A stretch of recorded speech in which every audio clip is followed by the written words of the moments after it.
श्रीपाद श्री वल्लभ चरित्रामृत श्री गुरुवे नमः. श्रीपादराजं शरणं प्रपद्ये. अध्याय 13. आनंद शर्मा यांचा वृत्तांत. श्री शंकर भट सांगतात, मी सुभया श्रेष्ठी यांच्याकडून अनुमती घेऊन कुरवपूरच्या दिशेने प्रयाण सुरू केले. रात्रीच्या वेळी एका गावात आलो. माधुकरीसाठी कोणाच्या घरी जावे याच विचारात होतो. त्याच मार्गावरील एका घरासमोरील ओट्यावर एक ब्राह्मण सुखासीन होऊन शेजाऱ्यांशी बोलत बसलेले दिसले. त्यांचे डोळे तेजस्वी होते आणि त्यातून कारुण्य रस ओसंडून वाहत होता. त्यांनी मला आदराने घरात बोलावले आणि जेवणास वाढले. पोटभर जेवण झाल्यावर त्यांनी सांगण्यास सुरुवात केली. ते म्हणाले, मला आनंद शर्मा असे म्हणतात. मी गायत्री मंत्राचे अनुष्ठान करतो. थोड्या वेळापूर्वी गायत्री माता माझ्या अंतर्दृष्टीला दिसली आणि म्हणाली, एक दत्तभक्त येणार आहे, त्याला पोटभर जेवू घाल. दत्तप्रभूंचे दर्शन घेतल्याचे फळ तुला लाभेल. तिने सांगितलेल्याप्रमाणे आपले दर्शन घेऊन मी कृतार्थ झालो. यावर मी म्हणालो, मी दत्तभक्तच आहे. सध्या दत्तप्रभू भूलोकात श्रीपाद श्री वल्लभ या नावारूपाने आहेत. हे ऐकून त्यांच्या दर्शनासाठी मी कुरवपूरला निघालो आहे. माझे नाव शंकर भट आहे. मी कर्नाटकी ब्राह्मण आहे. कण्वमुनी आश्रम कथा. माझे बोलणे ऐकून आनंद शर्मा हसले व म्हणाले, आमच्या वडिलांनी माझी मुंज केली तेव्हा एक अवधूत आले होते. आमच्या घरातील सर्वांनी त्यांची उत्तम प्रकारे सेवा केली. गायत्री मंत्रानुष्ठानाबद्दल त्यांनी बऱ्याच गोष्टी सांगितल्या. पंचालकोन भागातील श्री नृसिंहाचे दर्शन घेण्याचा त्यांनी आदेश दिला.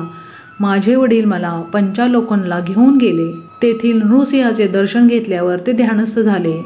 ते ध्यान सकाळपासून रात्रीपर्यंत चालू होते. मला भीती वाटली व भूकही लागली होती. कोणी एका अनोळख्या गृहस्थाने मला जेवण आणून दिले. तो महात्मा मला घेऊन दुर्गम असलेल्या जंगलातून एका डोंगरातील गुहेत गेला आणि तेथे तो अंतर्धान पावला. त्या गुहेत एक वृद्ध तपस्वी बसला होता. त्यांचे डोळे अग्निगोलकाप्रमाणे लाल होते. 101 ऋषी त्यांची सेवा करीत होते. ते वृद्ध तपस्वी स्वतः कण्वमुनी होते. ती त्यांची तपोभूमी असून सेवा करणारे त्यांचे शिष्य होते. ते युवक दिसत असले तरी हजारो वर्षांचे त्यांचे वय आहे. अवधूत रूपातील श्री दत्तप्रभूंचे दर्शन घडल्यामुळे ते येथे येऊ शकले होते. मला संभ्रम पडून मी आश्चर्यचकित झालो आणि तोंडातून एक शब्दही निघेना. शरीर कापू लागले. तेवढ्यात कण्व महर्षी म्हणाले, सध्या दत्तप्रभू पिठिकापुरमला श्रीपाद श्री वल्लभांच्या रूपात आहेत. आमच्यावर जरा कृपादृष्टी पडू द्या असे त्यांना कळवा. तुला लवकरच श्रीपाद श्री वल्लभांच्या पादुकांचे दर्शन होऊ दे असा आशीर्वाद देऊन त्यांनी माझ्या डोक्यावर आपला वरद हस्त ठेवला. मी क्षणभरात वडिलांजवळ आलो. त्यांची समाधी उतरली होती. त्यानंतर आम्ही आमच्या गावी आलो. मला कण्व महर्षींच्या आश्रमात आलेला अनुभव, श्री दत्तप्रभूंचा नवा अवतार पिठिकापुरात आहे, हे सुद्धा मी माझ्या वडिलांना सांगितले नाही. राजमहेंद्रीजवळील पट्टू साचला पुण्यक्षेत्र. काळ चालला होता. कण्व महर्षींच्या आशीर्वादाने मला ध्यानात पादुकांचे दर्शन होत असे. एकदा आमच्या घरी काही नातेवाईक आले. त्यांना पुण्य नदीत स्नान करून पुण्यक्षेत्रांचे दर्शन घेण्याची इच्छा होती. त्या नातेवाईकांनी माझ्या वडिलांना त्याच्याबरोबर येण्याचा आग्रह केला. तो त्यांनी मान्य केला व मला सुद्धा यात्रेसाठी बरोबर घेतले. राजमहेंद्री हे गोदावरी नदीच्या तीरावरील एक महापुण्य क्षेत्र आहे. राजमहेंद्रीच्या उत्तर दिशेस असलेल्या डोंगरावर काही ऋषी तपस्या करीत होते, तर काही पूर्व दिशेस असलेल्या पर्वतावर तपश्चर्या करीत होते. राजमहेंद्रीपासून थोडे दूर असलेले पट्टसाचला पुण्यक्षेत्र गोदावरीच्या मध्यावर आहे. महाशिवरात्रीच्या या शुभदिनी काही ऋषी पट्टसाचला या क्षेत्री येत, तर काही ऋषी राजमहेंद्रीतील कोटिलिंग क्षेत्रात वेदांचे स्वस्ती वाचन करीत. हे ऋषी परस्पर मध्य भागामधून पूर्वेकडून येत. पश्चिम, उत्तर आणि दक्षिणेकडून येणारे ऋषिगण येदुरुलपल्ली या गावी जमत असत. येदुरुलपल्ली ग्रामास अगदी जवळ असणाऱ्या मुनिकुडुली ग्रामामध्ये विश्राम घेऊन परस्पर चर्चा करीत. माझ्या भाग्याने माझ्या वडिलांबरोबर मी मणिकुडली ग्रामाचे दर्शन घेऊ शकलो. ही शेवटी श्री दत्तप्रभूंचीच लीला. कलियुगात श्री दत्तात्रयांचे प्रथम अवतरण श्रीपाद श्री वल्लभ. तेथे जमलेले ऋषिगण अत्यंत गहन असणारा वेदांत विषय, योगशास्त्र, ज्योतिषशास्त्र यांच्या चर्चेत सन्मलित झाले होते. या चर्चेत भाग घेणारे सर्व महर्षी मुक्तकंठाने श्रीपाद श्री वल्लभ पीठिकापुरममध्ये अवतरित होऊन कलियुगातील संपूर्ण प्रथम दत्तावतार आहेत असे घोषित करीत होते. भौतिक स्वरूपात त्यांचे दर्शन घेण्यासाठी सोय नसणारे ध्यानाच्या प्रक्रियेतून त्यांच्या हृदयामध्येच दर्शन करीत होते. हा अवतार अत्यंत शांतमय असून करुण रसाने परिपूर्ण आहे असे ते म्हणाले. माझे वडील मला पीठिकापुरमला घेऊन गेले. आमच्याबरोबर आलेले पंडित वृंद पादगया तीर्थात स्नान करून कुकुटेश्वर मंदिरातील विविध देवतांचे दर्शन घेऊन पूजा करून वेदांचे पठन करून श्री बापन्नाचार्युल्याच्या घरी जाण्यास निघाले. श्री बापन्नाचार्यू श्री अप्पळराज शर्मा त्या पंडित वृंदांबरोबर वेद स्वस्ती वाचन करून आम्हाला भेटले. ते दृश्य अत्यंत मनोहारी होते. असे दिव्य भव्य दृश्य पाहावयास मिळणे हे सुद्धा पूर्वजन्माचे सुकृतच. श्रीपाद प्रभूंचे दिव्य मंगल स्वरूप वर्णन. आम्हा सर्वांसाठी श्री बापन्नाचार्यूंच्या घरी मेजवानीचा थाट केला होता. त्यावेळी श्रीपादांचे वय 5 वर्षांहून कमीच होते. सुकोमल लहान वयाचा तो दिव्य शिशु अत्यंत तेजोवंत, वर्चस्वी, सुंदर, अजाणुबाहू, नेत्रद्वयात अनंत प्रेम करुणा भरून असलेला असा होता, ज्याचे वर्णन करता वेद थकले. तेथे माझ्यासारख्या पामराची काय कथा. मी त्यांच्या श्रीचरणांना स्पर्श करून नमस्कार केला तेव्हा त्यांनी आपला अभयहस्त माझ्या शिरावर ठेवला. जन्मजन्मांतरापासून माझा अनुग्रह तुझ्यावर आहे. पुढच्या जन्मी व्यंकटय्या या नावाने अवधूत होऊन निरताग्निहोत्री होऊन दुष्काळ पडल्यावर पाऊस पाडण्याचे सामर्थ्य तुला प्राप्त होईल. तसेच सांसारिक लोकांना होणाऱ्या त्रासांचे शमन करण्यास समर्थ होशील असा श्रीपाद प्रभूंनी आशीर्वाद दिला. मी म्हणालो, श्रीपाद प्रभूंच्या लीला अद्भुत, अगम्य आणि अनाकलनीय आहेत. गायत्री मंत्राच्या साधनेतील रहस्य उलगडून दाखवण्याची कृपा करावी. श्रीपाद प्रभूंकडून गायत्री मंत्र सर्वाक्षर महिमा. आनंद शर्मा म्हणाले, गायत्री शक्ती विश्वव्याप्त आहे. तिच्याशी संबंध प्रस्थापित केला असता सूक्ष्म प्रकृती स्वाधीन होते. तिच्या योगाने भौतिक, मानसिक तसेच आत्म्याशी संबंधित क्षेत्रातील सर्व प्रकारची संपत्ती प्राप्त होऊ शकते. आपल्या शरीरात असंख्य नाड्याचे जाळे पसरले आहे. यातील काही नाड्या जुळल्या असता त्यांना ग्रंथी म्हणतात. जपयोगात श्रद्धा निष्ठा असलेल्या साधकांच्या मंत्रोच्चाराने या ग्रंथी जागृत होऊन त्यातील सुप्त शक्तींचा प्रादुर्भाव होतो. ओम या अक्षराचा उच्चार केला असता मस्तकातील भाग प्रभावित होतो. भू या अक्षराच्या उच्चाराने उजव्या डोळ्यावरील 4 बोटांचा कपाळाचा भाग जागृत होतो. भुवच्या उच्चाराने मानवाच्या भ्रूकुटीच्या वरील 3 अंगुलीचा भाग प्रभावित होतो. स्व या अक्षराच्या उच्चाराने डाव्या डोळ्यावरील कपाळाचा 4 अंगुली इतका भाग जागृत होतो. ततच्या उच्चाराने आज्ञाचक्रामध्ये असलेली तापिनी गथीतील सुप्त असलेले साफल्य शक्ती जागृत होते. सच्या उच्चाराने डाव्या डोळ्यातील सफलता नावाच्या गथीमध्ये सुप्त रूपाने असलेली पराक्रम शक्ती प्रभावित होते. वीचे उच्चारण केले असता डाव्या डोळ्यामधील विश्वगतीमध्ये स्थित असलेली पालन शक्ती जागृत होते. तू या अक्षराच्या उच्चाराने डाव्या कानात असलेल्या तुष्टी नावांच्या ग्रंथीतील मंगळकर शक्ती प्रभावित होते. र्व या अक्षराच्या उच्चाराने उजव्या कानात स्थित असलेल्या वरदा ग्रंथीतील योग नावाची शक्ती सिद्ध होते. रेचा उच्चार केला असता नासिकेच्या मुळाशी स्थित असलेल्या रेवती ग्रंथातील प्रेमशक्तीची जागृती होते. नीच्या उच्चाराने वरील ओठावर असलेल्या सूक्ष्म गतीतील सुप्त शक्ती धनसंध्य जागृत होते. यम या अक्षराच्या उच्चाराने आपल्या खालच्या ओठावर असलेल्या ज्ञानग्रंथीतील तेजशक्तीची सिद्धी होते. भर या अक्षर समुदायाच्या उच्चाराने कंठात असलेल्या भगग्रंथीतील रक्षणाशक्ती जागृत होते. गोचा उच्चार केला असता कंठकुपात स्थित असलेल्या गोमती नावाच्या ग्रंथीतील बुद्धिशक्तीची सिद्धी होते. देच्या उच्चाराने डाव्या छातीच्या वरच्या भागात असलेल्या देविका ग्रंथीतील दमन शक्ती प्रभावित होते. वचा उच्चार उजव्या छातीच्या वरील भागात असलेल्या वराही ग्रंथीतील निष्ठा शक्तीची सिद्धी करतो. शियच्या उच्चाराने पोटाच्या वरील बाजूस सिंहिनी नावाची ग्रंथी असते. या ग्रंथीतील धारणाशक्ती प्रभावित होते. धीच्या उच्चाराने यकृतात असलेल्या ध्यान ग्रंथीतील प्राणशक्ती सिद्ध होते. म या अक्षराच्या उच्चाराने आपल्या प्लिहामध्ये असलेल्या मर्यादा ग्रंथीतील संयम शक्तीची जागृती होते. हीच्या उच्चाराने नाभीमधील स्फुट ग्रंथीतील तपोशक्ती सिद्ध होते. धी या अक्षराच्या उच्चाराने पाठीच्या मागील करण्याच्या खालील भागात असलेल्या मेधा ग्रंथीतील दूरदर्शिता शक्तीची सिद्धी होते. योच्या उच्चाराने डाव्या भुजेत स्थित असलेल्या योगमाया ग्रंथीतील अंतर्निहित शक्ती जागृत होते. योच्या उच्चाराने उजव्या भुजेमध्ये स्थित असलेल्या योगिनी ग्रंथातील उत्पादन शक्ती जागृत होते. न या अक्षराच्या उच्चाराने उजव्या कोपरातील असलेल्या धारिणी ग्रंथीतील सरसता शक्तीची सिद्धी होते. प्र या अक्षराच्या उच्चाराने डाव्या कोपरात असलेल्या प्रभव ग्रंथीतील आदर्श नावाच्या शक्तीची जागृती होते.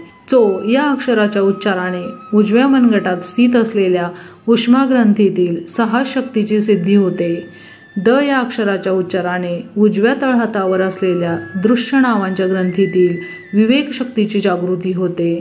यात या अक्षरद्वयांच्या उच्चाराने डाव्या तळहातावरील निरंजन ग्रंथीतील सेवा शक्ती सिद्ध होते. अशा प्रकारे गायत्री मंत्रातील 24 अक्षरांचा 24 ग्रंथी आणि त्याच्या 24 प्रकारच्या शक्ती यांच्याशी निकटचा संबंध आहे. 9 ही संख्या न बदलणारी असून ब्रह्मतत्वाची सूचक आहे.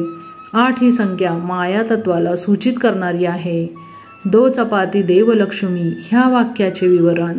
श्रीपाद प्रभू त्यांना आवडणाऱ्या घरातून 2 पोळ्या स्वीकार करीत असत. ते दो चपाती देवलक्ष्मी असे म्हणण्याऐवजी दो चौपाती देवलक्ष्मी असे म्हणत. दो म्हणजे 2 ही संख्या, चौ म्हणजे 4 पतिदेव या शब्दात जगतप्रभू असलेल्या परमेश्वराची 9 ही संख्या सूचित होते. लक्ष्मी शब्द माया स्वरूप असलेल्या 8 या संख्येची सूचना देतो. म्हणून 24 ते 98 संख्या अद्भुत संख्या मानली जाते. तेच गायत्री स्वरूप आहे, परमात्मा स्वरूप आहे, पराशक्ती सुद्धा तेच आहे हे सुचवण्यासाठी या संख्या श्रीपाद प्रभू या पद्धतीने जोडीत असत. तेव्हा मी म्हणालो, महाराज मला गायत्री मंत्रातील 24 अक्षरांबद्दल तुम्ही सांगितलेले थोडेच समजले. 9 ही संख्या परमात्मा स्वरूप म्हणता व 8 ही संख्या माया स्वरूपाची म्हणता हे मला तेवढेसे समजले नाही. 9म संख्या विवरण. आनंद शर्मा म्हणाले, अरे शंकर भटा, परमात्मा या विश्वाचा अतीत आहे. तो कोणत्याही परिवर्तनाने बाधित होत नाही. 9 ही संख्या विचित्र आहे. 9ला 1 भागल्यास 9च येतात. 9ला 2 गुणल्यास 18 येतात. 1 आणि 8ची बेरीज 9च येते. 9ला 3 गुणल्यास 27 ही संख्या येते. 2 आणि 7ची बेरीज 9च येते. अशा प्रकारे कितीही संख्येने गुणले आणि येणाऱ्या संख्येचे आकडे एकत्र केल्यास 9 हीच संख्या येते. त्यामुळे 9 ही संख्या ब्रह्मतत्व सुचविते. गायत्री मंत्राचे विवरण. गायत्री मंत्र हा कल्पतरूप्रमाणे आहे. यातील ओंकार भूमीतून वर येणारा कोंब मानला जातो. भगवंत आहे याचे ज्ञान परमेश्वरावरील निष्ठा ओंकाराच्या उच्चाराने येते. हा कोंब 3 शाखांमध्ये भू भुवस्वहाच्या रूपाने वाढतो. भू आत्मज्ञान मिळवून देण्यास समर्थ आहे. भुव जीव शरीर धारण करतो तेव्हा करायचा कर्मयोग सुचवितो. स्व समस्त द्वंद्वाला स्थिरत्व देऊन समाधी स्थिती देण्यास समर्थ करतो. भू या शाखेतून तत्सुवितुम वरेण्यम या उपशाखा उद्भवल्या. शरीरधारकाला जीवाचे ज्ञान करून देण्यास तथ उपयोगी आहे. शक्तीला समूर्पार्जन करण्यासाठी सवित्व याचे सहकार्य होते. वरेण्यम मानवाला जंतुस्थितीतून दिव्य स्थितीला जाण्यास सहकार्य होतो. भुवम या शाखेतून भर्गो देवस्य धीमहि या 3 उपशाखा उत्पन्न झाल्या आहेत. भर्गो निर्मलत्व वाढवितो. देवस्य देवतांनाच केवळ साध्य असलेली दिव्य दृष्टी मिळवून देतो. धीमहीने सद्गुणांची वृद्धी होते. स्व यातून धियोमुळे विवेक, योनमुळे संयम, प्रचोदयातमुळे समस्त जीवसृष्टीचा सेवाभाव वाढीस लागतो. याकरिता गायत्री कल्पवृक्षाच्या 3 शाखा आहेत. प्रत्येक शाखेत 3-3 उपशाखा हे समजले ना. म्हणून 24 ते 98 ही श्रीपादांचे सूचन करणारी संख्या आहे. यातील 9 संख्येचे विवरण तुला सांगितले. अष्टम संख्येचे विवरण. 8 ही संख्या माया स्वरूप आहे. हे अनघा माता तत्व आहे. 8 1 गुणले असता 8च येतात. 2 गुणल्यास 16 येतात. त्यातील 1 व 6 मिसळल्यास 7 येतात. हे 8पेक्षा कमी आहेत. 8ला 3ने गुणल्यास 24 ही संख्या येते. त्यातील 2 आणि 4ची बेरीज केल्यास 6 येतात. हे 7पेक्षा कमी आहेत. याप्रमाणे सृष्टीतील समस्त जीवराशीमधील शक्तिहरण सामर्थ्य जगन्मातेत आहे. कोणी कितीही मोठा असला तरी त्याला लहान करून दाखवण्याची शक्ती मायेत आहे. श्रीपाद श्रीवल्लभ गायत्री माता स्वरूप आहेत. ते अनघादेवी समवेत श्री दत्त आहेत. त्यांची मनोवाक्काय कर्माने आराधना करण्याने सर्व इच्छा पूर्ण होतात. गायत्री मातेमध्ये प्रातकाळी हंसारूढ असलेली ब्राह्मी शक्ती असते. मध्यान्ह काळात गरुडारूढ असलेली वैष्णवी शक्ती असते. सायंकाली वृषभारूढ असलेली शांभवी शक्ती असते. गायत्री मंत्राची अधिष्ठात्री देवता सविता आहे. त्रेतायुगात श्रीपीठिकापुरात भारद्वाज महर्षींनी सावित्री काठक चयन केल्याचे फळस्वरूप श्रीपाद श्रीवल्लभांचा अवतार झाला. सविता देवता प्रातकाळी ऋग्वेद रूपात असते, रात्री अथर्ववेद रूपात असते. आपल्या डोळ्यांना दिसणारं सूर्य केवळ एक प्रतीक रूप आहे. योगी जेव्हा महाउन्नत स्थितीला पोहोचतात तेव्हा त्रिकोणाकार असलेल्या महाजाज्वल्यमान प्रकाशमान ब्रह्मयोनीचे दर्शन घेऊ शकतात. यातूनच कोट्यानकोटी ब्रह्मांड प्रतिक्षणाला उत्पन्न होतात आणि प्रतिक्षणी संरक्षण होत असते. प्रतिक्षणाला विध्वंस होत असतो. असंख्य असणाऱ्या खगोलातील सृष्टी स्थिती लय घडविणारे शक्तीचे सावित्री हे नाव आहे. असे असले तरी गायत्री आणि सावित्री या विभिन्न आहेत. जीवाची आध्यात्मिक उन्नती गायत्री मातेच्या अनुग्रहाने होते. इहलोकातील सर्व सुखोपभोगांचा अनुभव घेण्यासाठी, परलोकातील विमुक्त स्थितीतील दिव्यानंदांचा अनुभव येण्यासाठी दोन्हीमध्ये समन्वय होणे आवश्यक आहे. श्रीपादांच्या चरणाश्रितांना इह परलोक दोन्हींचा लाभ होतो. इतर देवता व श्री दत्तात्रयांच्या आराधनेतील फरक हाच आहे. मला आनंद शर्मा महोदयांनी दिलेला सल्ला किती अपूर्व होता. तेव्हा मी म्हणालो, महाराज तुम्ही किती धन्य आहात. श्रीपाद प्रभू जेव्हा नृसिंह सरस्वती अवतार धारण करतील त्यावेळी आपण त्यांचे गुरु होऊन संन्यास दीक्षा प्रदान कराल. या जन्मात आपण श्रीकृष्ण सरस्वती या नावाने संन्यास धर्माचे आचरण करीत असणार. यावर आनंद शर्मा म्हणाले, भगवंताचा अवतारच भक्तासाठी असतो. ते मानव रूप धारण करून पृथ्वीवर येऊन आपल्या आदर्श आचार संपन्न जीवनाने सर्व मानवांना शिकवण देतात. ते स्वतः सर्वज्ञ असले तरी सुद्धा गुरूंचा स्वीकार करून समाजाला गुरुच्या आवश्यकतेचे महत्त्व आपल्या कृतीने समजावून देतात. अवतारी पुरुषाचे गुरु होण्याची क्षमता एखाद्यालाच लाभते. अवतारी पुरुष जन्माला यायचे म्हणजे त्या वंशात पूर्वीच्या 80 पिढ्यांनी पुण्यसंचय केलेला असतो. तसेच अवतारी पुरुषाचे गुरु होणाऱ्या व्यक्तीचा वंश परमपवित्र पुण्यवान असावा लागतो. बापन्नाचार्यलू आणि मायनाचार्य यांच्या वंशाचे अनेक पिढ्यांपासून संबंध होते. मल्लादीच्या घरी मुलगी झाली तर वाजपेयी याजुलूच्या घरची सून होणार आणि वाजपेयी याजुलूच्या घरी मुलगी झाल्यास मल्लादींची सून होणार असे ते गमतीने म्हणत असत. बापन्नार्याची मुलगी सकल सौभाग्यवती सुमती वाजपेयी याजुलूच्या घरी दिली नाही. तिचा विवाह विधिलिखित अगोचर असलेल्या दिव्य घंडीकोटा अप्पलराजू शर्मा यांच्याबरोबर झाला. साक्षात दत्तावतार श्रीपाद श्रीवल्लभांनी त्यांच्या मातेचा रक्तसंबंध असलेल्या वाजपेयी याजुलूचा सुद्धा उद्धार केला. माधवचार्यांना श्रीपाद प्रभूंबद्दल अतिवात्सल्य भाव होता. हेच पुढे विद्यारण्य महर्षी झाले. त्यांचे शिष्य मलयानंद, त्यांचे शिष्य देवतीर्थ, त्यांचे शिष्य यादवेंद्र सरस्वती आणि याजवेंद्र सरस्वतींचे शिष्य श्रीकृष्ण सरस्वती. विद्यारण्य महर्षी आणि कृष्ण सरस्वती यांच्यामध्ये गुरु शिष्यांच्या 3 पिढ्या होतील. श्री विद्यारण्य हेच कृष्ण सरस्वतीच्या रूपाने अवतरतील आणि ते श्रीपादांच्या नंतरच्या अवतारातील गुरुपद शोभविणारे आहेत. श्रीपाद नित्य सत्य वचन बोलत. त्यांनी उच्चारलेले प्रत्येक वाक्य सत्य होत असे.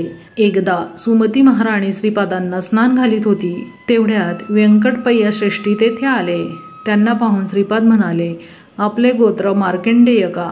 हे ऐकून उत्तर न देता श्रीपादांचे गोड बोलणे ऐकून हसले. वास्तविक पाहता श्रीपादांचे गोत्र भारद्वाज होते. श्रीपादांना वाटले व्यंकटपय्या श्रेष्ठी सुद्धा आपले गोत्रच आहेत. स्नानानंतर सुमती देवीनी गुंडीतील पाणी ओवाळून टाकले आणि मार्कंडेयासारखा आयुष्यमान हो असा आशीर्वाद दिला. मार्कंडेयाला 16 वर्षांचे आयुष्य होते. पुढे शिवांच्या आशीर्वादाने तो चिरंजीव झाला. श्रीपाद प्रभू 16 वर्षांपर्यंतच आईवडिलांजवळ राहणार हे वर्म गर्भितपणे सुचविले होते. 16 वर्षांनंतर मार्कट यांनी गृहत्याग केला होता व ते चिरंजीव झाले. श्रीपाद प्रभू सुद्धा 16 वर्षे आईवडिलांकडे राहिले. नंतर जगद्गुरू झाले. नंतर यथाकाली गुप्त झाले. त्यांच्या शरीराला चिरंजीवित्व लाभले. आपण ज्या स्वरूपात श्रीपादांना पाहतो त्याच स्वरूपात अत्री अनुसयेच्या कुमाराच्या रूपात ते अवतरले होते असे त्यांनी आपल्या वक्तव्यात अनेक वेळा सांगितले होते. श्रीपादांची विविध रूपे. श्रीपाद प्रभू त्यांच्या योगशक्तीला बहिर्मुख करून श्रीरूपात दर्शन देत असत. तसेच त्यांच्या योगशक्तीचे दर्शन सुद्धा आपल्या साधकांना देत असत. ते किती अपूर्व होते. कुंडलिनी शक्ती अशी बहिर्मुख केवळ दत्तात्रय भगवानच करू शकत. 16 वर्षाच्या वयाचे असताना नवयौवन दंपती रूप श्रीपाद प्रभूंनी त्यांच्या माता पिता नरसिंह वर्मा पती पत्नी बापन्नार्लू राजमांबा व्यंकटपय्या श्रेष्ठी दाम्पत्य या सर्वांना आपल्या अद्भुत लीला शक्तीचे स्वरूप दाखवले. श्रीपादांच्या 16व्या वर्षी त्यांचा विवाह करावा अशी त्यांच्या मातापित्यांची फार इच्छा होती, परंतु त्यांची निराशाच झाली. श्रीपादांनी सुमती मातेस अवधूत रूपात दर्शन दिले होते तेव्हा सांगितले होते, माते, तुझा मुलगा 16 वर्षाचा होईपर्यंतच तुझ्याजवळ राहील. त्याच्या विवाहाचा संकल्प केला तर तो ऐकणार नाही. गृहत्याग करून निघून जाईल. त्यासाठी त्याच्या मनाप्रमाणे वागावे. श्री अनघा दत्त हे आदी दाम्पत्य आहेत. त्यांना जन्म मरण नाही. ते सर्वदा लीलाविहार करतात. ते श्रीपाद वल्लभांच्या रूपात, नृसिंह सरस्वतींच्या रूपात, स्वामी समर्थांच्या रूपात अर्धनारीश्वर होऊन राहतील. मंडलकाल अर्चना आणि श्रीपाद श्री वल्लभ चरित्रामृताचे पारायण केल्याने मिळणारे फळ श्रीपादांचा गणेश चतुर्थीचा अवतार झाला हे विशेष आहे. लाभ हा गणेशाचा पुत्र एका युगात लाभात महर्षी या नावाने नावाजला होता. तोच श्रीकृष्ण अवतारात नंद या रूपात जन्मास आला. श्री वासवी माता या भूमीवर भास्कराचार्य या नावाने अवतरल्या. लाभ श्रीपाद श्रीवल्लभांच्या अवतार कालात त्यांचे आजोबांच्या स्वरूपात जन्मास आले होते. आपल्या तत्वामध्ये विघ्न विनाशक तत्व स्थिर करून श्रीपाद प्रभू अवतरले. ते अवतरले तेव्हा चित्रा नक्षत्र होते. त्या नक्षत्रापासून 27वे नक्षत्र असताना कुरवपुरात अदृश्य झाले. जन्मपत्रिकेप्रकारे 27 नक्षत्रात भ्रमण करणाऱ्या नवग्रहापासून मिळणारे अनिष्ट फळ निघून जाण्यासाठी श्रीपादांचे भक्त मंडळ दीक्षा घेतात. एका मंडळामध्ये श्रद्धा भक्तीने श्रीपादांचे अर्चन केल्यास किंवा त्यांच्या दिव्य चरित्राचे पारायण केल्यास सर्व कामनांची सिद्धी होते. मन, बुद्धी, चित्त आणि अहंकार हे एका दिशेने आपली स्पंदने आणि प्रकंपने सोडित असतात. त्यांचे प्रकंपन वेगवेगळ्या 40 दिशांमध्ये प्रसरण पावतात. या 40 दिशांमधून होणारे प्रकंपन थांबवून श्रीपाद प्रभूंकडे वळविले तर ते श्रीपादांच्या चैतन्यात विलीन होतात. तेथे ते आवश्यक बदल घडवून स्पंदनामध्ये रूपांतरित होऊन साधकाकडे पुन्हा येतात. यानंतर साधकाच्या धर्मानुकूल सर्व इच्छा पूर्ण होतात. अरे शंकर भटा, तू श्रीपाद प्रभूंचे चरित्र लेखन करशील असे अंतर्दृष्टीने कळले आहे. लोकांमध्ये व्यवहारात असलेल्या पारायण ग्रंथात लेखकांची वंशावळी केवळ मनात नसताना रचली गेलेली स्तोत्रे वगैरे असतात. तू लिहिलेल्या प्रभुचरित्रामध्ये तुझ्या वंशावळीची आवश्यकता नाही. प्रभूंचे ध्यान करून तुझ्या अंतर्नेत्रामध्ये श्रीपादांना समोर आणून सर्वांना सुलभतेने समजेल अशा रीतीने रचना करशील तेव्हा श्रीपादांचे चैतन्य तुझ्या लेखणीद्वारे जे विवरण करेल तेच सत्य होईल. या प्रकारे स्फूर्तीने लिहिलेले ग्रंथ किंवा उच्चारलेले मंत्र छंदोबद्ध असण्याची आवश्यकता नाही. काही महाभक्तांनी दैवी साक्षात्कार होऊन त्यांच्या स्थानिक भाषेत स्तोत्र प्रार्थना स्फुरतील. त्या छंदोबद्ध व्याकरण दृष्ट्या अगदी बरोबर असण्याची गरज नाही. भक्त जी पदे म्हणतील त्या पदामध्ये परमेश्वराने संतुष्ट होऊन वर दिलेला असल्याने त्यामध्ये परमेश्वराची अनुग्रह शक्ती असते. त्या पदांमध्ये असलेल्या स्तोत्रांचे आपण पठन केल्यास आपले चैतन्य तात्काळ भगवत चैतन्याशी सामिप्य पावते. परमेश्वर भावप्रिय आहे, भाष्यप्रिय नाही. भावना म्हणजे शाश्वत शक्ती. श्रीपाद प्रभूंचे मल्लादी, व्यंकटपय्या श्रेष्ठी आणि वत्सवाई या 3 कुटुंबाशी अत्यंत सख्य होते. एका सणाच्या निमित्ताने व्यंकटपय्या श्रेष्ठींनी अप्पळ राजू दाम्पत्यास त्यांच्या घरी आमंत्रित केले होते. त्या दिवशी श्रेष्ठी बरेच गंभीर दिसत होते.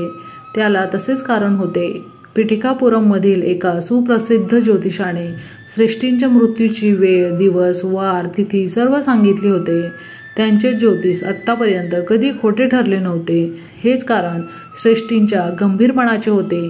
त्या ज्योतिषाने अशी प्रतिज्ञा केली होती की त्यांची भविष्यवाणी खोटी झाल्यास तो मुंडन करून गाढवावर बसून गावभर फिरेल. अपमृत्यू टाळण्यासाठी अप्पळ राजू शर्मा यांनी कालाग्निशमनाची पूजा करून त्याचा प्रसाद श्रेष्ठींना आणून दिला. थोड्याच वेळात सुमती महाराणी भरजरी वस्त्रे परिधान करून श्रीपादास घेऊन श्रेष्ठींकडे आली. तेवढ्याच श्रेष्ठींच्या हृदयात असह्य वेदना होऊ लागल्याने ते मोठ्याने आई असे ओरडू लागले. सुमती त्यांच्याकडे धावतच गेली. त्या दिव्य मंगल स्वरूपातील साध्वीने आपल्या दिव्य हस्ताने श्रेष्ठींच्या हृदयावर स्पर्श केला. त्याच वेळी श्रीपाद जा असे जोरात म्हणाले. श्रेष्ठींच्या घरात एक बैल होता. त्याने तडफडून काही क्षणातच आपले प्राण सोडले आणि श्रेष्ठी वाजले. ही बातमी कळताच तो ज्योतिषी धावतच श्रेष्ठींच्या घरी आला. आपली भविष्यवाणी चुकल्याची त्याला खंत वाटली. श्रीपाद त्या ज्योतिषाला म्हणाले, तू ज्योतिषाचा खूप अभ्यास केला आहेस, परंतु सर्व ज्योतींची ज्योती मी असताना श्रेष्ठींना मृत्यूभय कसले. तू शिरोमुंडन करून गाढवावरून फिरायची गरज नाही. तुला पश्चाताप झाला हेच पुरे. तुझे वडील जिवंत असताना त्यांनी श्रेष्ठींकडून कर्ज घेतले होते. ते परत न करता खोटेच गायत्रीची शपथ घेऊन सांगितले की त्यांनी ते परत केले. त्या पापामुळे त्यांना श्रेष्ठींच्या घरी बैलाचा जन्म घ्यावा लागला. हीन योनीत असलेल्या तुझ्या वडिलांना उत्तम जन्माचा प्रसाद दिला. श्रेष्ठींच्या अपमृत्यूचे कर्मफल बैलाकडे वळविले. तू या बैलाचा दाह संस्कार करून अन्नदान कर. तुझ्या वडिलांचे वाईट कर्मफल नष्ट होऊन उत्तम गती प्राप्त होईल. श्रीपादांच्या सांगण्यानुसार त्या ज्योतिषाने केले. श्रीपाद प्रभू अनेक प्रकारे प्राण रक्षण करू शकतात. श्रीपाद योगसंपन्न अवतार आहेत. त्यांना काहीच असाध्य नाही. उच्छ्वास निश्वासाच्या गतीने विच्छेदन केल्याने मुक्ती प्राप्त करून घेणे सोपे आहे. क्रियायोगी ज्यांची प्राणशक्ती आज्ञा विशुद्ध अनाहत मणिपूर स्वाधिष्ठान मूलाधार चक्रात फिरून वरून खाली खालून वर परिक्रमण करतात.